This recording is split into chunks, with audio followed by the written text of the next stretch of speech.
Welcome back, traders and investors. I'm Brianna Valesky here with Joel Elconin.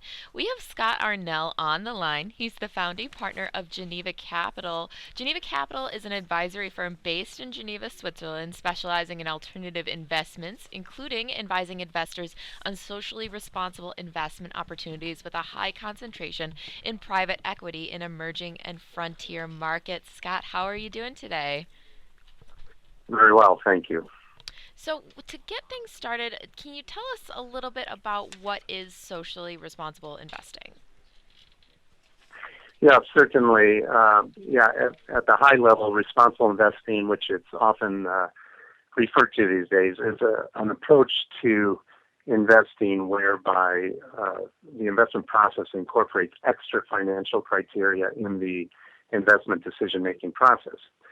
So there's a lot of variations on how that's done, but generally the objectives are the same, and that's to achieve competitive or superior market rates of return while advancing the values of the particular institution or the investor.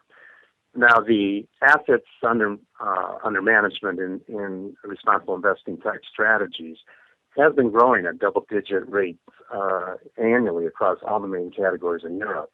The largest, by far, can be referred to as exclusion or sometimes called negative screening, and that's where you exclude or preclude investments in part of your investment universe. So typically this would be excluding investments in tobacco companies or companies operating in the tobacco industry, or it can be precluding investments in companies that manufacture landmines or cluster munitions, or another example could be companies that have business relationships with the Sudanese government. Now, the fastest growing category in Europe is impact investing. It's been growing at a compounded annual growth rate of 52% over the last couple of years, albeit from a smaller base. And this process, that's where the investor actively seeks to improve social or environmental conditions through the investment process. And a couple of examples of that could be investing in affordable housing for low-income families, or investing in companies that are involved or promoting fair trade coffee in South Africa, in Africa or South America, for example. But in all the cases, the assets under management in all the main categories are growing at double-digit rates. What's driving all of that growth? It's always been and continues to be institutional investors, pension funds, and sovereign wealth funds. In Europe, for example, it's legislation in countries like the UK, France, and Germany. They have legal requirements that require, pension funds and public investment funds to disclose the sustainability factors in their portfolios, and ESG factors as an acronym that stands for environmental, social governance, and how their portfolios are promoting that and their investment process promotes that. A country like Netherlands actually has a law that bans investments in companies that manufacture cluster munitions. And in Switzerland, the country I live in, the Constitution actually requires the cantons, which are the equivalent of states, to invest in sustainability and promoting sustainability in the environment. But in general, I'd say that there seems to be an increased recognition, of the growing world population and resource consumption at a rate that's surpassing long-term capacity. And I noticed, especially in the wake of the last economic crisis, speaking with family offices and high net worth individuals, I see more and more investors want to align their investment activities with their values, and somehow felt that their investment activities got derailed or unhooked from these values previously. And I see a much larger push to align the two. Do you think that, how long has socially responsible investing been around? Do you think a lot of its growth is being driven by millennials? Well, the first question, there is some, early type of activity in the exclusion area. in America, going back in the 20s, where some religious groups actually started to preclude investments in certain types of industries and so forth for religious reasons. But it really started to take off in the 70s, more with the environment, and then again in the 90s it started to surge. In terms of the millennials, I can't say that the millennials are a driver, and I only say that because I think they're not old enough yet to be in the decision-making roles. But I will say that the principles of socially responsible investing and what's behind it is certainly consistent with their values, and it will be a driver as they age, get more experience, and assume these type of roles and become investors on both the buy and the sell side. So I think you will see them becoming driving it to even a greater level of acceptance. I'd love to get your take on how responsible investing is done practically. I mean, if you exclude certain companies and industries from your investment universe, don't you risk damaging your investment returns? That's a very good question. And when we are sitting with a family office who's thinking about setting up a program like that, if that's not the first question, it's the second one. And consequently, we've looked at a lot of the data out there, and there's been a number of studies performed, and we looked at it carefully. And my conclusion is we just have not seen any conclusive evidence that that indicates that you will necessarily underperform, especially with the types of investments that are usually excluded. I think you can't say that, and that has been very inconclusive on it. Now, on the other hand, the last few years, I've seen some studies that have tried to promote the thesis that you will outperform the market by implementing a responsible investing type strategy. And I would also say that is certainly has not been proven yet, in my view, based on what I've seen. And I think if it was, we wouldn't be discussing it like we are this morning. Socially responsible investing would be talking about it as this great new strategy that outperforms the market every time. That being said, I do see a growing belief in a lot of camps that these SRI, ESG type issues can be and are material to investment performance over time, and that companies that integrate these type of principles into their business model and their management practices tend to be better run companies. So I think there's a growing acceptance that it does impact performance and gives a company or a fund good potential to outperform the market over a long period of time. But there's an obvious disconnect in that, as we all know, most companies and funds are reporting their results on a monthly or quarterly basis and not in the long term. Does responsible investing extend across all asset classes? It's always been primarily focused on public equities and still is, and generally long-only type of strategies. Fixed income is growing, but the alternative space has had way less activity, and that's also because it's not obvious that the marriage made in heaven.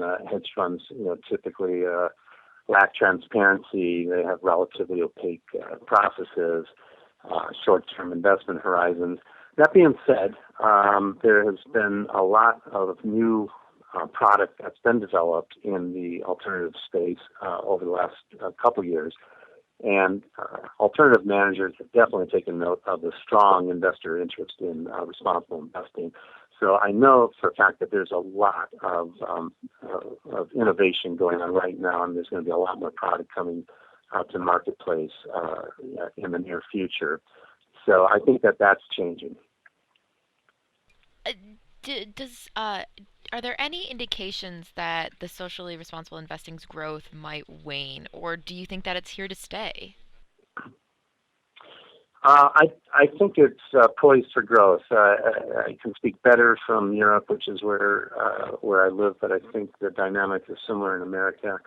There's a lot of legislation already in place, and there's legislation that's been introduced and will be going in place. So I think it's going to be underpinned, the growth of it's going to be underpinned in Europe by legislative developments, and I suspect the same thing will happen here. I've referred to a lot of soul searching that I've seen that's gone on in family offices and high net worth individuals and private banks whose clients are high net worth individuals. And there's definitely a movement that I think is going to continue of investors wanting to align their investments with their values. I think in the past it was this idea that we put all of our effort into earning money and our smart brain, if you want to say, on getting a high return. But then when we want to do something good, we just write a check and give to charity, where you lose control of what happens. And I've seen a big change where now people want to marry these two things, systematize and make it part of the process. And so I believe it'll just continue to evolve in the future. It'll become a natural part of the investment process. In terms of other dynamics that are underpinning this, and I'll carry it, there's the United Nations PRI, those are the Principles for Responsible Investing. It was launched in 2006 with around, I think, 50 signatories. Last I looked, there are over 1,300 signatories, and these are asset managers, these are advisors, these are pension funds. So there's a very strong trend there. And deeply, I just feel like this is very similar to an analogy you can make of where the hedge fund industry was 15 years ago. If you recall, hedge funds, alternative investments were hard to define, not a lot of standards. People didn't really know what category or where to put them, and now it's evolved to the point where it's well understood and developed, and more clarity around everything. And I think SRI today is somewhat in a similar situation where it's evolving rapidly, but there aren't a lot of standards in how it's done, and there's a lot of acronyms and terms that are misunderstood, and even different categories are not clearly and consistently applied. But it will evolve, and I think there'll be more and more clarity as it does. But you have to step back also and say what's underlying all this, or what's behind this, and I think what's driving all this is that there are deeply held convictions by investors, or the people the investors are representing, that these types of issues, the kind of world we're living in and what happens with our investments, are material to our world and our quality of life and the quality of life of future generations. So I don't think that this is going to go away. I think it will become part of the overall investment process. Scott, we've only got about a minute or two left with here right now. Can you share with our audience some of your favorite companies that you guys are looking at right now? Well, we work, as we said, in private equity, and private equity is private equity, and so we are pretty well constrained by non-disclosure agreements on generally both the buy and the sell side. So I can't, I'm not at liberty to flog a specific name of any of the clients that we are typically that we are representing, but I would say that we are working quite a lot in the emerging frontier markets, and we're seeing a lot of investment and opportunity in infrastructure and in waste management and water purification, and these kind of investments for these economies where they have a burgeoning middle class with massively unmet needs. Represent very strong investments that are really going to impact and change the quality of people's lives there, and have very strong returns. Now, the investment horizons typically are longer, and I'd say more in the 3 to 5 years, but often 5 to 8 year type range. So they're not for everybody's portfolio. But I think these are very interesting types of investments that we're working with right now and advising on. And the aspect of these that I like the most is that they're really, for the most part, unconnected to what's going on in global markets. and very much driven by the fundamentals of the developing market and the massively exploding middle class that these countries have, and who now for the first time have these leads and some purchasing power. Okay, Scott Arnell, founding partner of Geneva Capital, joining us on this Friday morning. Scott, thank you so much for coming on the show. We really appreciate you taking time out of your day. It's my pleasure.